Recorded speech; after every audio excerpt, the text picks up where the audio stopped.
Hola Alejandra. Hola, ¿cómo estás? Muy bien. Gracias. No, por favor, por favor.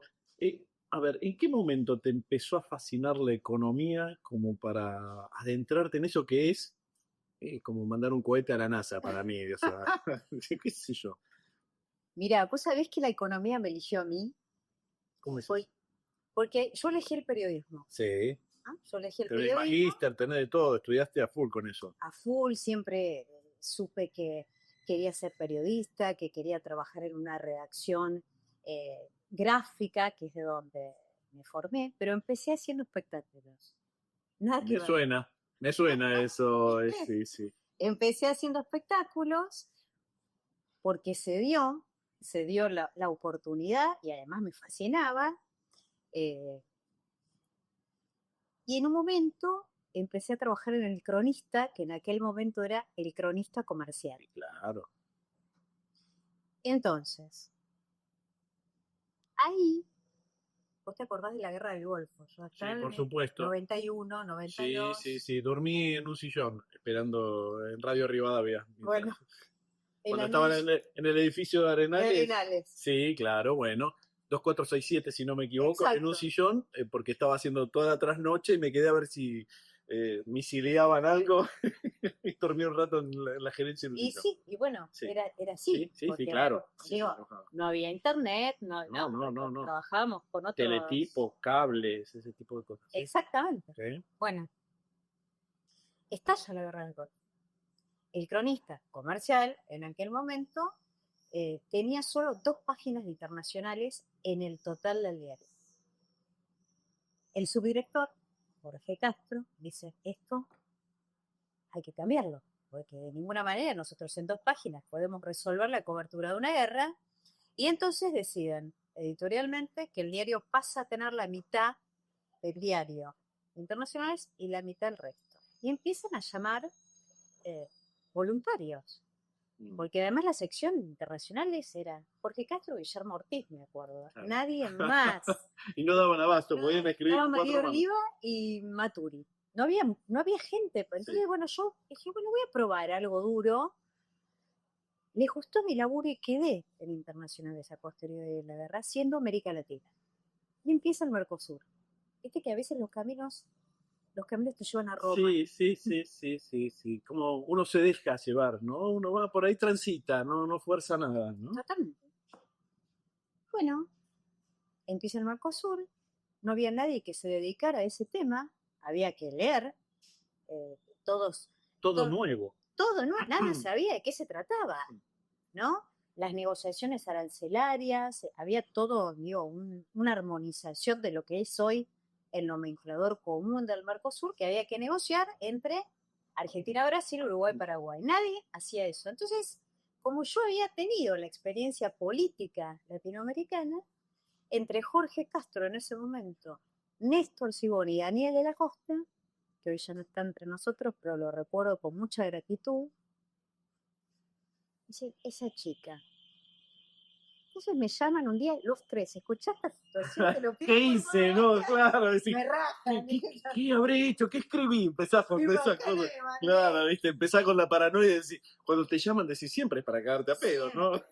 Sobre todo los tres capos de la Claro. redacción. Tres grandotes en la oficina de Jorge Castro. Dice, Alejandra, me cuenta, vamos a necesitar a alguien que se empiece a Mm. especializar en el tema Mercosur. Nos parece que por la prueba de América Latina, vos serías la persona ideal. Yo no diría, bueno, estos están hablando en chino o mandarín. Entonces les dije, miren, no voy a poder hacerlo porque yo la sección económica la paso, no la leo, la salteo y me estoy por ir a vivir sola y estoy por terminar la universidad. Si ustedes me echan ahora, me arruino la vida. ¿Ah? Te lo juro que fue así. Y los tres genios tuvieron una oferta que yo no pude desestimar. Tipo la de la mafia. Te voy a hacer una propuesta que Totalmente, no puedas resistir. totalmente, una propuesta indecente. Ni siquiera me dije, mira, probemos. Probemos 2 meses. Si vos estás de acuerdo, nosotros estamos de acuerdo, te va bien, te entusiasma, te gusta, te quedas en economía y te mejoramos la categoría. Yo me iba a vivir sola. Meses. lo que sea. Necesitaba, yo ayudaba en mi casa claro, y sí. bueno, el tema económico fue una tentación porque era una diferencia importante en ese momento. Pensá que yo hacía horas extras los fines de semana para completar un sueldo y eso es decir, trabajaba de lunes a lunes y eso implicaba, si se daba, que yo voy a tener un ingreso mejor que eso teniendo los 2 días libres. Así que no había nada que pensar, empecé a leer economía como loca. Por suerte me fui bien. No había YouTube en esa época, qué sé yo. No había YouTube, no había TikTok, no había tutoriales que te explicaban qué era el PBI. Así que por suerte tuve gente muy generosa en la redacción, como ellos y Normanete, muchísima gente que me ayudó un montón. Claudio Charutini, no sé, no quiero ser Daniel Sori, Alberto Sigliocoli, Hernán de Boni, que es hoy el director del Cronista, y daba sus primeros pasos en ese momento. Me ayudaron mucho y ahí me di cuenta que tenía un nicho marcado, que había un filón en el periodismo económico, en un momento en el que la economía entraba en una nueva dinámica, en una nueva lógica, y que no había muchas mujeres haciendo periodismo económico. Y entonces ahí nunca abandoné la especialidad económica, nunca. Pero fue fortuito. Sí, hablaste de mujeres. No es un rubro en el que cuando vos empezaste hubiera muchas mujeres que yo me acuerde. Hoy sí tenés muchas mujeres hablando de economía, desde Muy buenas. la economía global, internacional, Sí. hasta la que da tips de economía cotidiana. Digamos, tenés un abanico enorme. Pero en ese momento eran todo tipo de bigote, casi te diría. Sí, es verdad. Claro, era muy tradicional, un tipo, viste, que no se parecían todos contadores, peinados de la gomina, más o menos. Totalmente, como Carlos Tacchi. Claro, viste, Domingo Cavallo, todo ese equipo. Sí, claro, era como una cosa muy dura, ¿no? Muy dura, Roque Fernández después. ¿Y cómo te sentiste ahí? ¿Cómo fue el recibimiento? ¿Y esta chica quién es? ¿Viste? Bueno, al principio me sentía como rara, sobre todo porque yo daba más chica de lo que era. Encima. Entonces era difícil. Pero la verdad es que siempre me manejé con criterios muy profesionales y me encontré con gente que me ayudó mucho y que sobre todo me ayudó a entender ese nuevo modelo económico y me formé. Yo siempre tuve y creo que esto es algo que no va a cambiar en el periodismo serio, que es la necesidad de perfeccionarse, de tomarse los temas en serio, de estudiar los temas, de no zanatear. Eso se nota. Créanme, hace la diferencia al final del día.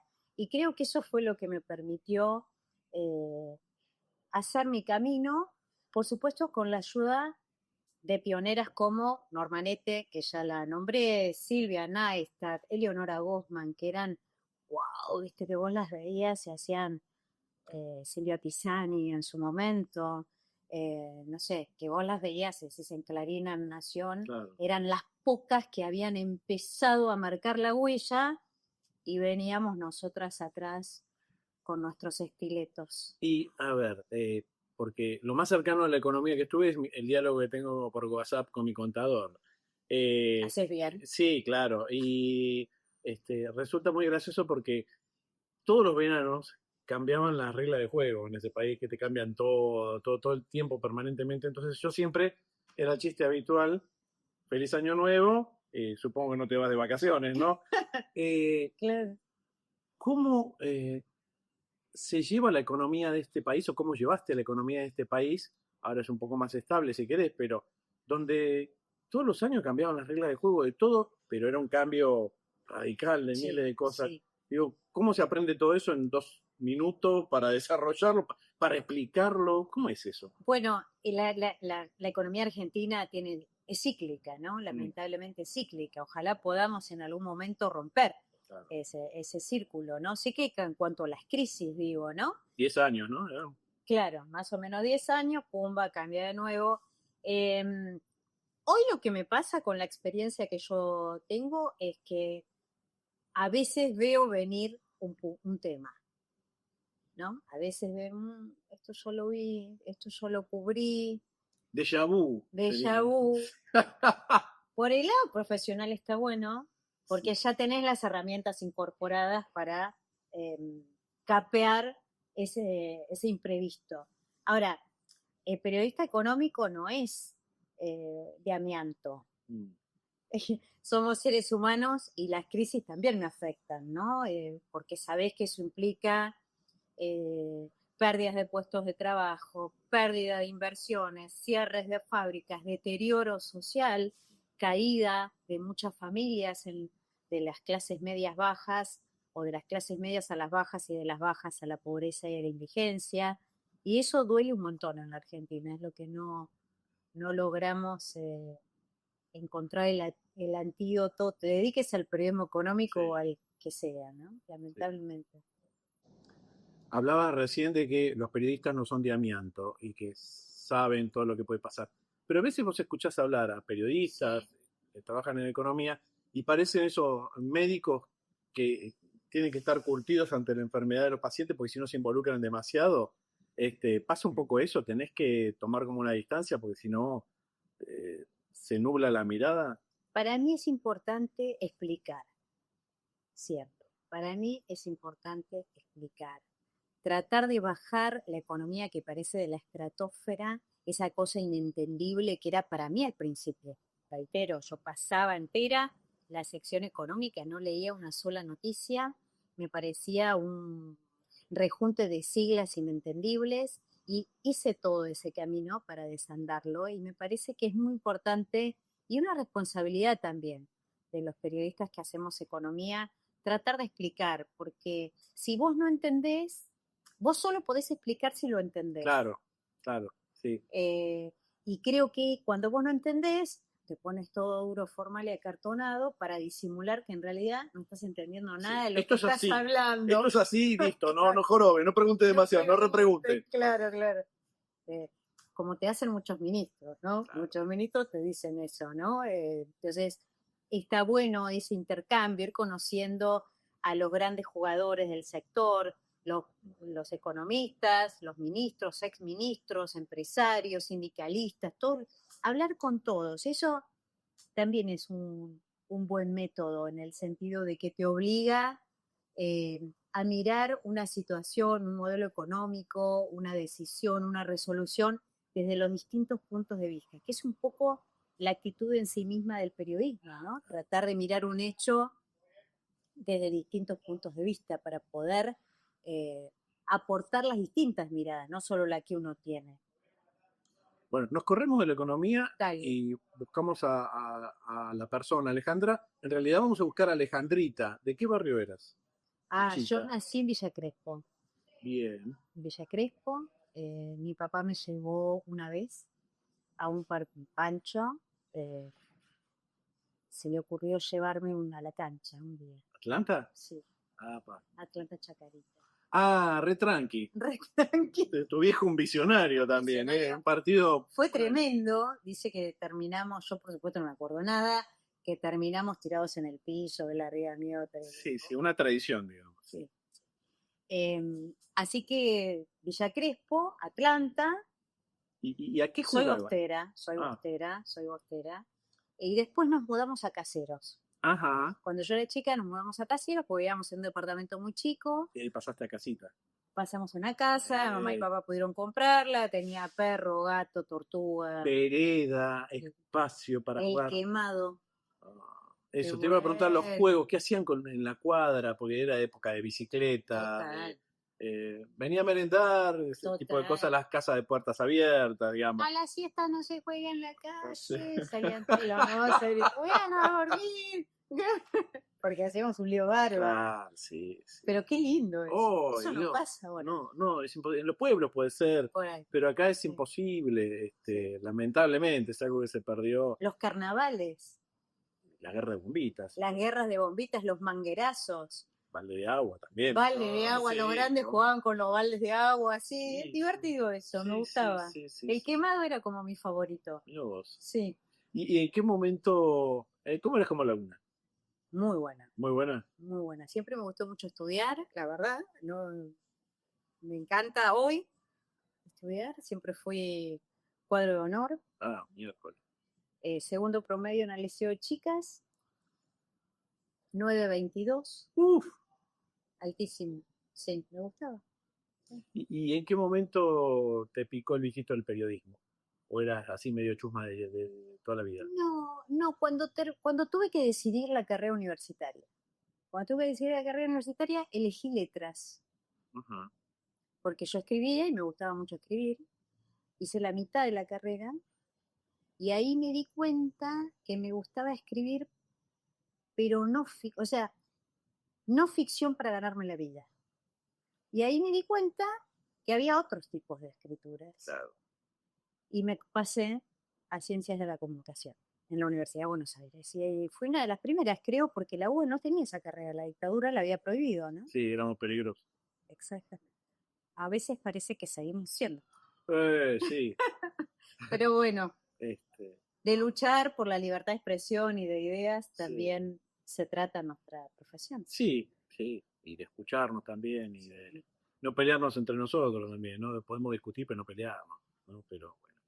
Parece que eso se fue perdiendo, uno idealiza demasiado otras épocas. ¿Y qué referentes tenías cuando empezaste a decir, bueno, voy por el periodismo? Empezás a buscar, este me gusta, esta.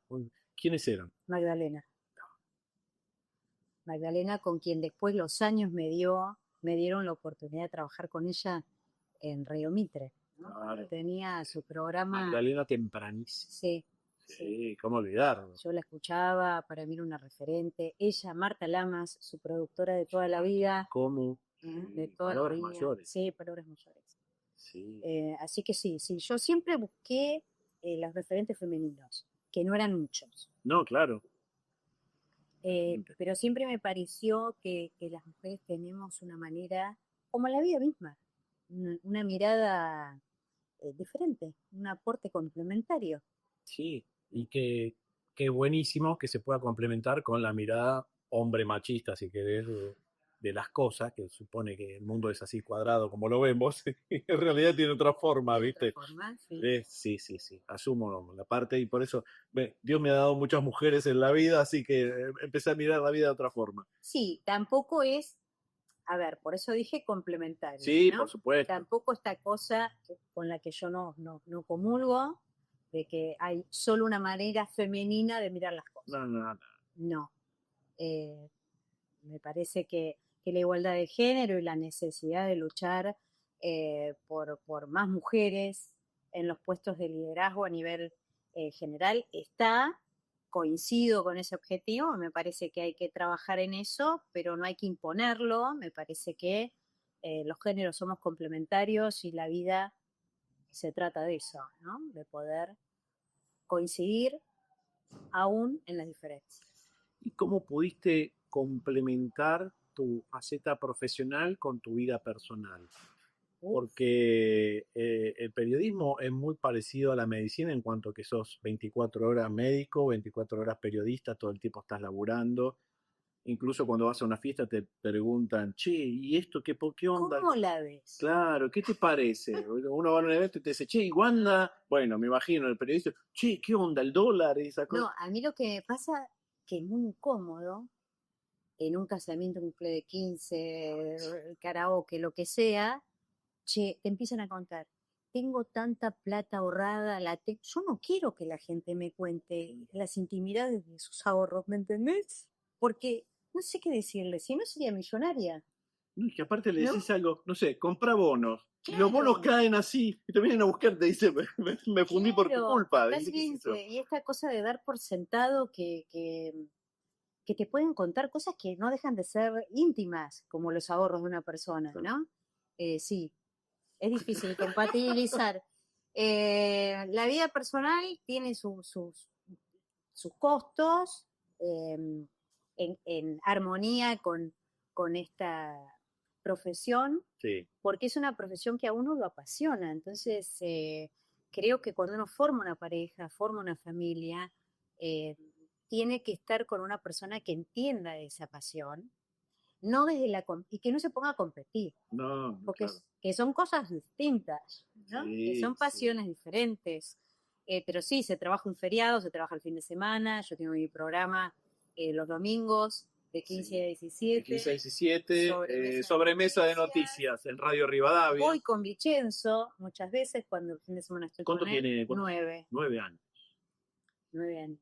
Sí, Muy buscado. señor. Sí, muy. ¿Cómo fue todo ese proceso? Bueno, fue muy difícil porque primero me costó muchísimo conectarme con mi deseo de ser mamá, porque estaba en la vorágine que el viaje que venía. Nunca es oportuno, ¿no? Nunca es oportuno y además ni me podía conectar, o sea, ni siquiera me había dado cuenta que tenía ganas, porque venía de un viaje de China, en 3 días me iba al coloquio de ideas y después volví y seguía a un ministro o al presidente, qué sé yo, y tenía más de 40 años. Cuando el día dije, ¿Y ¿qué voy a hacer? ¿Tengo ganas? vamos a seguir corriendo liebres o paramos de...? Claro, ¿qué hacemos? ¿Qué voy a hacer? ¿Quiero ser mamá? ¿No quiero ser mamá? Bueno, y me llevó, cuando me di cuenta que sí quería, ya tenía más de 40 años, entonces me costó un montón. Y por suerte la ciencia me ayudó un montón, y Dios también, porque creo mucho en Dios, si no, no hubiera podido ocurrir. Y bueno, después de 7 años de tratamientos, llegó Vicenzo.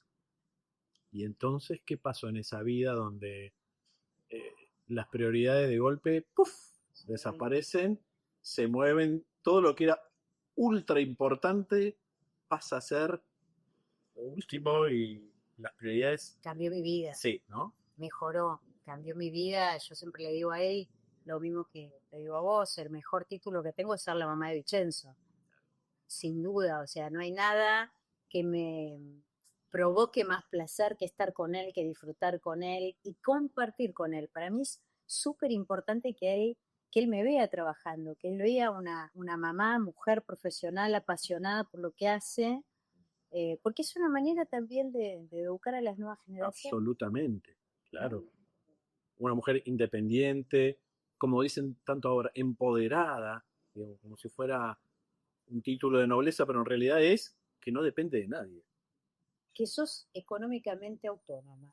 Y que Que pensás por vos misma, que, ¿no? o sea, que no dependés de otros factores que no sea vos. Yo me resuelvo y arreglo las cosas. Yo me acuerdo de mi abuela, que cuando le preguntaban a quién iba a votar, decía, le tengo que preguntar a mi marido. Ay, Te lo juro. ¿Y cuántas generaciones pasaron con eso? Eso hoy, por suerte, no pasa. ¿Y qué aprendes de Vicenzo? Hay todo. Aprendo de dinosaurios un montón. ¿Fanático?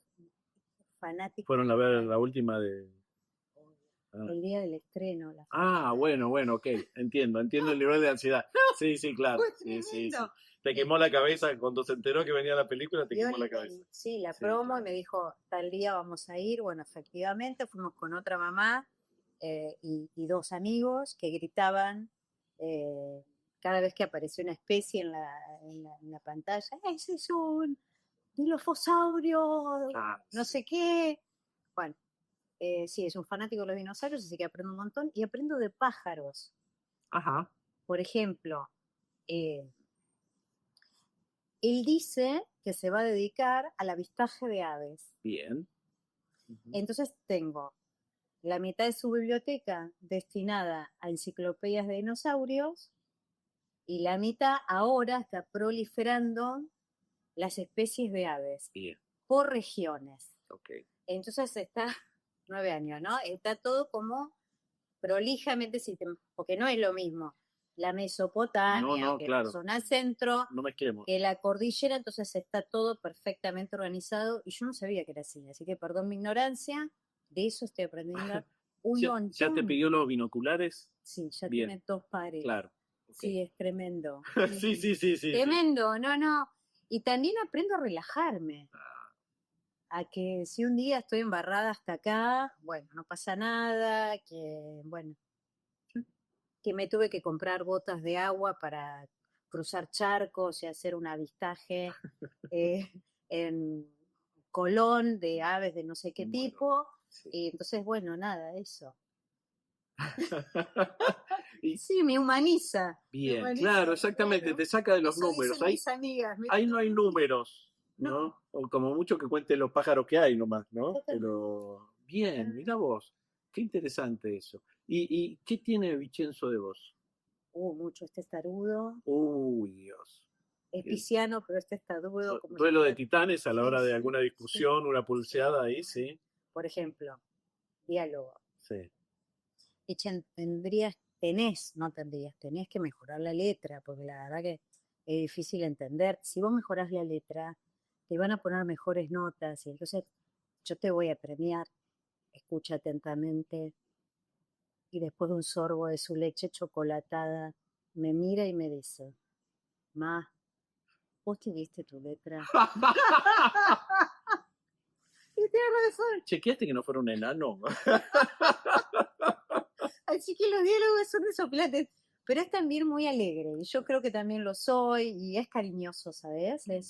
Es cariñoso, somos los dos muy pegotes, es muy compañero, creo que esas son cosas que los dos tenemos y que está genial compartir. Digamos, esas gratas sorpresas, ¿no? Sí, Que claro. traen abajo del brazo los niños, que uno no hay manual de instrucciones. ¿Qué pasó por tu No, cabeza cuando lo viste por primera vez? Porque también toda la alegría, todo eso, pero caen también los miedos, ¿no? uf, O sea, no dormís nunca más tranquila, no, vos lo sabés, eso. ¿Lo no, sabías de no, antes? claro, sí. Porque después cuando van a bailar tampoco vas a dormir nunca Ya me más. lo dijeron, Sí, sí, sí, te lo digo como padre de adolescente. No dormís. hasta Eso que no llega. perdón, no, pero es peor que la droga, es un viaje de ida en serio este. No vas y no tenés recuperación. Eso dicen. Sí, sí, sí, va a tener 40 años. Mi vieja me decía, mirá que está fresco, salí con un saquito. Pero mami, claro, Es ¿viste? así, Sí. es así. Sí, pero está bueno, ¿no? Sí, por supuesto, uno sabe que Yo es. creo que es una experiencia por la que hay que pasar en esta vida. Sí, absolutamente. Te La maternidad, retroalimenta. la paternidad, sí, Sí, sí, te obliga a mejorar vos, sí. a mirar las cosas de otro modo. A cuidarte en actitudes y en cosas que a lo mejor no prestabas atención antes, porque son Sí, como Bob Esponja, absorben todo, entonces uno dice, pero ¿cómo, cómo voy a corregir eso si yo lo hago? Entonces decís, bueno, vamos a mejorar de en atrás esto. del auto, por ejemplo. Ah. Otro diálogo. La máxima es 80, porque sale Se te ve la gorra, le grita. claro, tremendo. Sí, sí, sí. Eh, ¿Y qué esperas de él para el futuro? Porque todavía es chico, pero a su vez es grande, porque tiene estas salidas y estas cosas, o sea, tiene una interacción muy importante. Pero ¿qué esperas de él para su vida en este país que es tan loco, que es tan cambiante, que tiene tanta antinomia? ¿Qué quiero para él? Yo creo que sea libre, que sea una persona libre, que sea una persona segura de sí misma, que esté feliz con lo que elija. Eh, con eso yo sería mucho más que feliz. O sea, con que él logre, él dice que quiere ser paleontólogo, obviamente, ¿no? Y yo trato de pelear Pero con mi ponete un diálogo kiosco porque te vas a morir de hambre, decirle, ¿no? Claro, qué con sé mi yo. diálogo interno de, bueno, trata de, no sé, hacer algún curso de emprendedor. No sé, claro, fíjate. Bueno, Pero, alguna Bitcoin, ¿no? Algo, por las dudas claro, invertir, porque. me contengo un poco. No, yo creo que si lo veo feliz, libre, libre desde el punto de vista de no traicionarse a sí mismo, de sostener y luchar por sus valores, ¿viste? Eso es sumamente importante, siendo respetuoso, Mm. ¿no? De quien es distinto. Sí, y aparte, a ver, ya me parece que quedó atrás eso de que te podías morir de hambre con tu laburo, porque de repente la pegás hoy, poner, haciendo un TikTok o lo que sea, te transformás en un personaje, sos un influencer, y de repente sos paleontólogo. Decís, ¿qué pasó en el medio? Decís, y claro, y la pegaste con esto, y Sí, ya está, y de repente sos un éxito, y te vienen y te buscan, y tenés un nicho de público, sí. y vienen auspiciantes, y vos decís, ¿qué pasó en el medio? Bueno, no sé. ¿Y para vos qué querés? Y yo, mira, yo estoy transitando un camino de mucha paz, de mucha armonía conmigo. que me costó un montón obtener, poder armonizar todas mis pasiones. Mi hijo, Alejandra Mujer, eh, mi profesión, mis obligaciones familiares. Perdí a mi papá hace muy poco, lo acompañamos y eso me hizo muy bien, me dio mucha paz. Espero profundizar ese camino armonioso y de equilibrio que dicho así parece una pavada, pero que no es No. una pavada, tiene que estar haciendo malabares todo el tiempo. Sí, es como los que te dicen, tenés que meditar. Dice, sí, bárbaro, si viviera en el Tíbet estaría genial en un convento de monjes, pero vivo en la ciudad de Buenos Aires y me vuelvo loco en Argentina. Sí. ¿Cómo te manejas con la economía cotidiana? Porque hablamos de la economía general, vos en tu casa. Mirás el ticket del supermercado, revisás Sí, todo, los impuestos, ¿qué impuestos me están cobrando acá? me fijo un ¿Sí? montón. ¿Sos medio? Me fijo un montón, busco ofertas, soy la señora ofertas, busco ofertas de todo tipo. En la ropa, en la tarjeta, en las promos, el 3x5, el 2x3, todo busco, qué día tengo tal cosa, busco. La verdad es que sí, le presto mucha atención. Milito el derecho del consumidor, digamos, ¿no? Lo hago valer. Si me parece algo disparatado, que me van a cobrar algo, no lo compro, ¿no? Y trato de inculcarle eso a Vincenzo, que a veces me sale, a veces no, lógicamente. Pero sí,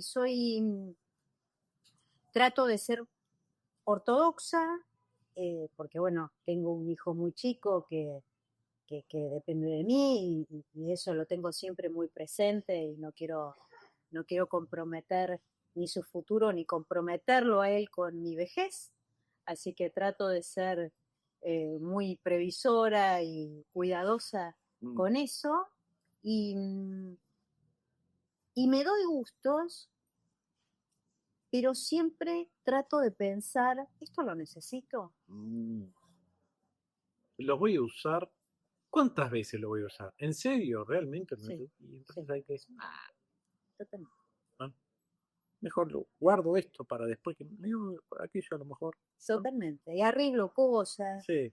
Arreglo cosas. Me gusta eso. Bien, ¿cuál es tu vicio oculto, digamos? Esa cosa que no compartís y que decís, no, si se llegan a saber que yo hago esto, no sé, desde armar rompecabezas a algún gusto musical o no sé, estas cosas. Me gustan mucho las plantas. Ajá, bien, No soy muy prolija. bien, no importa, pero el No, contacto con las plantas no ayuda. soy muy prolija.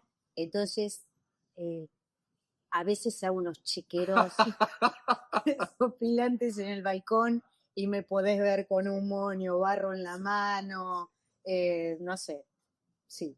No es un buen momento para verme, pero la verdad es que lo disfruto. Sí, Sí, contacto un poco con la tierra. sí, claro, sí. Bueno, ya tenés pájaros, tierra, está todo bien, estás en contacto con la naturaleza. Total. Bueno, es imposible no hablar de la economía argentina en grandes rasgos. Digo, venimos de determinadas características económicas, pasamos a otras. El péndulo. Digo, sí, ¿no? Esa cosa que vamos, venimos, no habrá un camino en el medio. ¿Qué es lo que puede esperar la gente de estos planteos económicos que tenemos hoy? ¿Qué es lo que se viene? No específicamente en base a lo que la política del presidente, sino con este ritmo económico. ¿Qué nos podemos esperar? A mí me parece que la gente en términos generales, lo que se llama la opinión pública, valora mucho la desaceleración de la suba de precios, no la baja de los precios, la desaceleración de la suba de precios. Es decir, que el ritmo al que suben los precios sea menor, sobre todo en el tema de alimentos, pero me parece que hay mucha preocupación por el empleo, por conservar el empleo, por el poder adquisitivo, por llegar a fin de mes, porque pueda proyectar cierta estabilidad. No es que estoy diciendo comprarme un auto de lujo, no, proyectar las vacaciones, proyectar si voy a poder comprar mi casa, si voy a poder cambiarle la bicicleta a mi hijo, ese tipo de cosas. Eso me parece que sigue siendo una asignatura pendiente. Creo que hay una intención genuina por parte del gobierno de poner en regla la economía, de insertar de algún modo a la Argentina en el mundo. También me parece que hay un riesgo de populismo, de populismo de derecha, de izquierda, no importa, de populismo. El populismo estamos entendiendo en este fenómeno internacional que no es solo de izquierdas, sino también de derechas, Sí. que puede serlo. Ese me parece que es un debate que se viene en la Argentina como en el mundo, pero sin duda el gran desafío que para mí tiene la Argentina de acá a fin de año es que las elecciones no metan tanto ruido político, que la estabilidad macro se pueda sostener, pero que se empiecen a sentir señales más concretas en la economía cotidiana. ¿En qué?